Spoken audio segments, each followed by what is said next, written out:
Good morning. I'd like to welcome you to South by Southwest, the Regional Media and Music Conference. My name is Louis Black. I'm the editor of the Austin Chronicle. I'm one of the people who planned and put this together. We'd like to I guess, welcome everybody to Austin, welcome everybody to the conference. This is our first time, so lots of things are bound to go wrong. We hope you'll bear with us. We're kind of learning as we go along, and we're kind of a little afraid as we go along. But so far, we thought it would be this little annual gathering that could be fun. And the first year, 700 people showed up. But it's kind of like a beast that's gotten a little bit out of hand, and we don't know which way it's gonna flip next. So if something wild goes on, we'll do our best to handle it.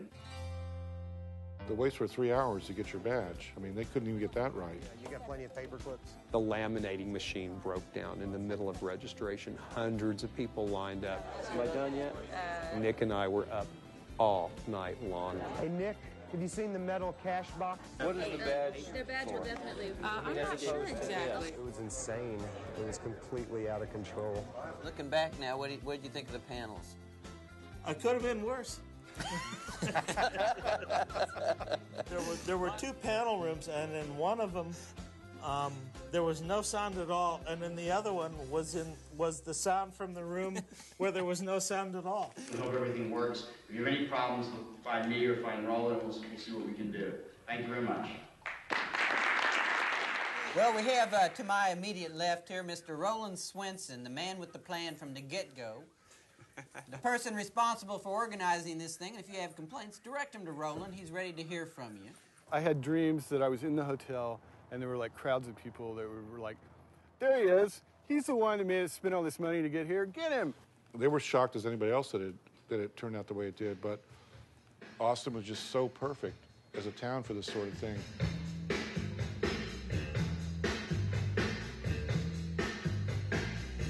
Because I did it during spring break the first year, 6th Street was a ghost town except for the industry.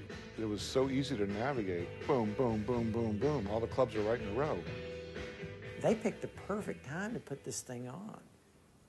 Not just the United States, but all of the Northern Hemisphere is coming out of winter. You come to Austin, it's spring. What's with the sun? What's that thing up there do, man? Oh, yeah! They'd come, from New York or Chicago where it's cold and drizzling and freezing, and they'd come to Austin and they'd have, Migas and Shiner Bach and rock and roll and friendly people. And to them it was like, wow, this is better than a vacation, and I can get work done. Everybody who went the first year, I guarantee, came back the second year. It was the greatest secret for a while in the music industry.